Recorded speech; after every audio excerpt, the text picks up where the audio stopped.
This Lent, we are moving through a sermon series following Jesus' journey towards Jerusalem. We have pondered his time in the wilderness, facing harsh landscapes and great temptations. We have seen obstacles in his way, such as his love for Jerusalem and Herod's plan to murder him.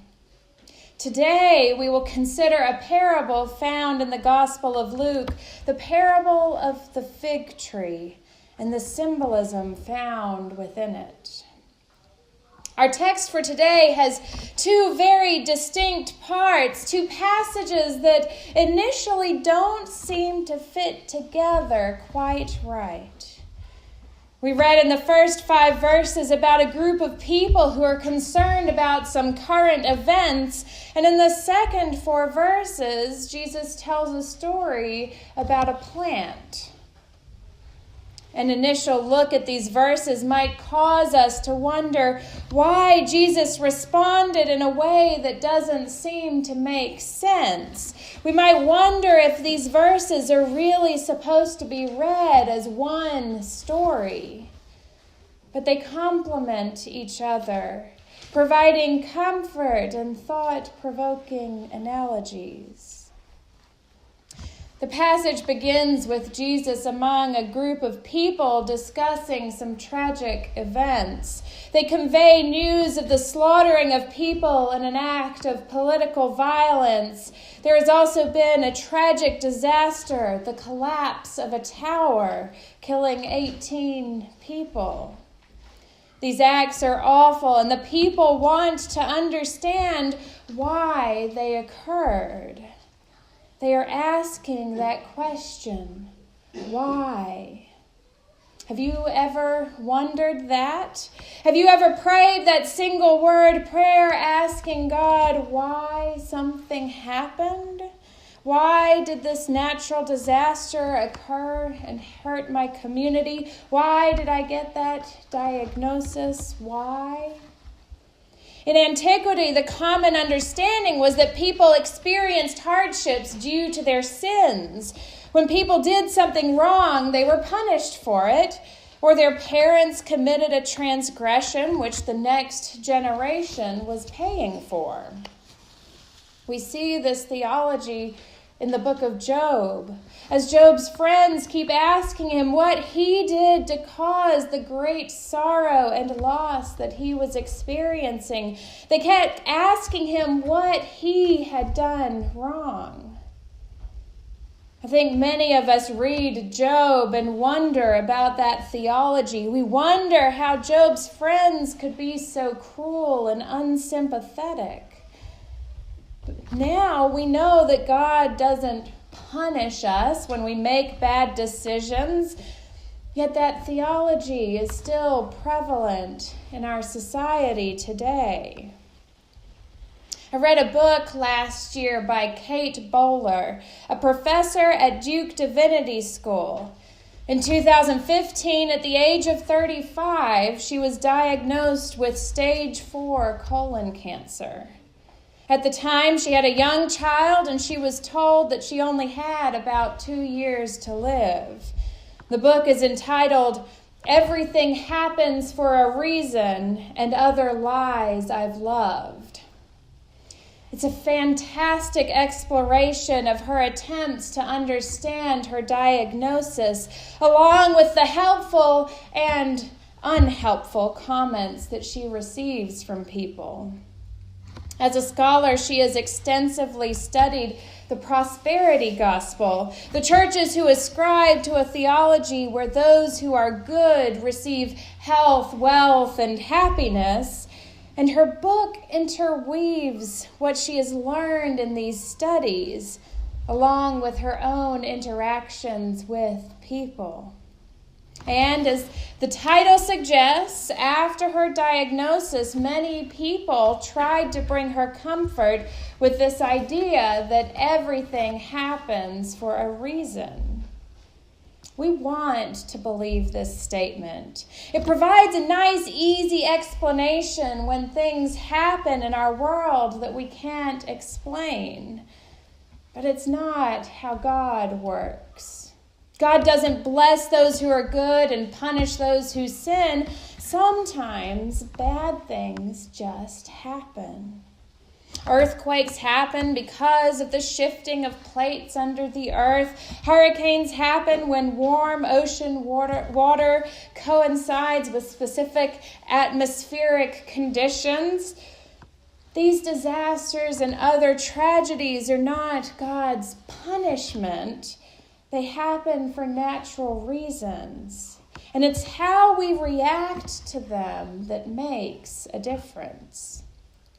Let's get back to the crowd of people asking Jesus about the political violence and the collapse of the tower.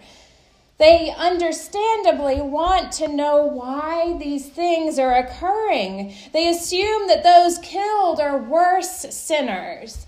They want Jesus to explain. And so he does, but not in the way that they expect. Instead, he tells a story about a fig tree. As I read, wondering about this strange transition, I came across a wonderful commentary by Debbie Thomas.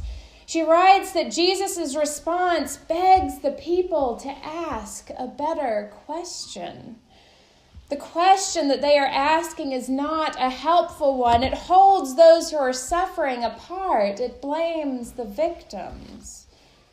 Thomas continues, inviting us into Jesus' story and asking us to imagine a deeper story, to ask a better question, to live a better answer. Let's explore what Jesus may have meant in telling this story of the fig tree and how it relates to our own lives. Hear the parable again. A man had a fig tree planted in his vineyard, and he came looking for fruit on it and found none. So he said to the gardener, "See here, for 3 years I have come looking for fruit on this fig tree, and I still find none. Cut it down. Why should it be wasting soil?" He replied, "Sir, let it alone for 1 more year, until I dig around it and put manure on it. If it bears fruit next year, well and good. But if not, you can cut it down." What are we to make of this story about gardening? Thomas suggests that we place ourselves into the story. There are 3 primary characters in the parable, and so it is helpful to think about how we might be like each of them. First, how are we like the landowner? He owns the property, he has a vested interest in it flourishing, but he seems to be somewhat absent. He shows up when it is time for the tree to produce fruit, but we get the sense that he was not a participant in its growth. He didn't get his hands dirty. How are we like the landowner?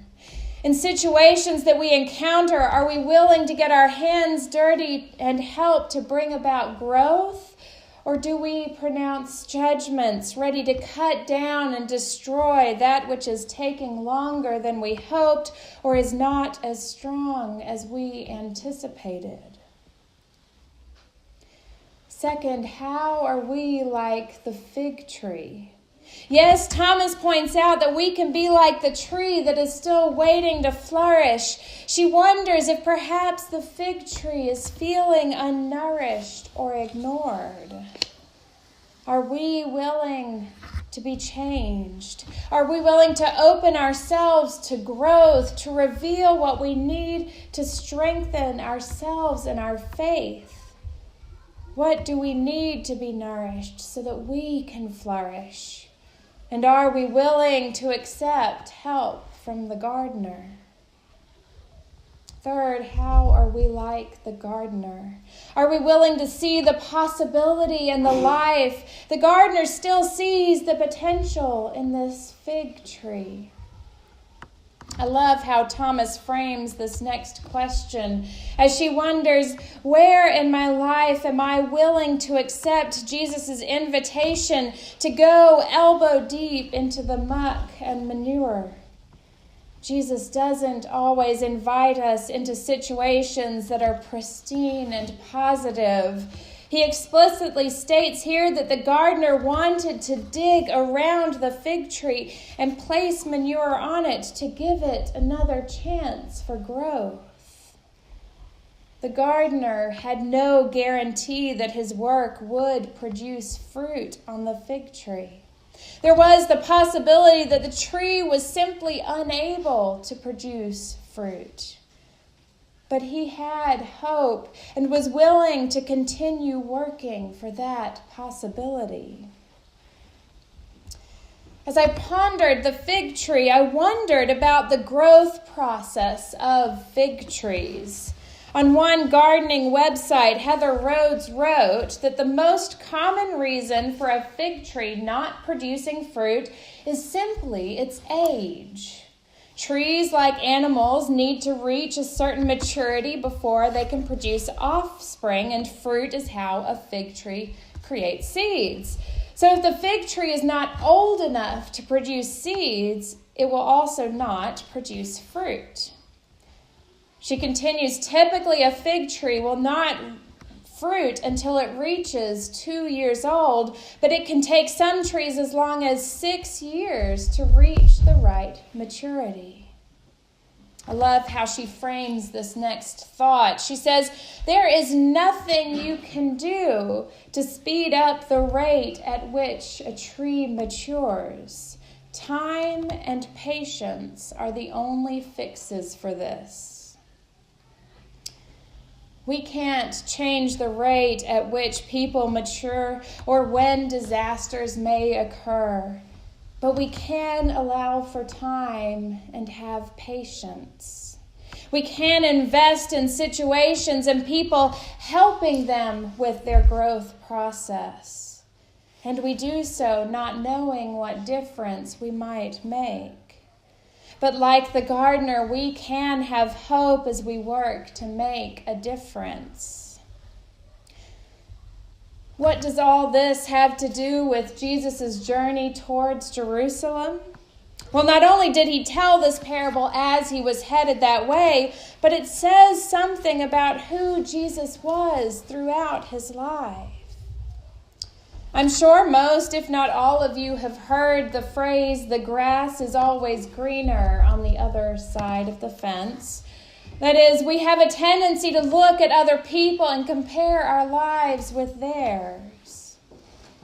But as scholar Jessica LeGrone writes, Jesus was a master of helping pull people back across the fence to look at their own property. He challenged people to look at their own community, at their own lives, to see how we might find healing and change right in our own backyard.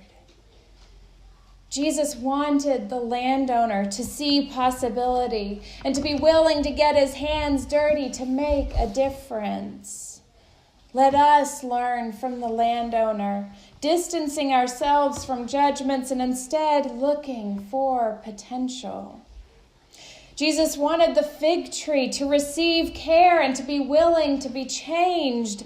And so let us learn from the fig tree and share what we need to strengthen our relationship with God and each other.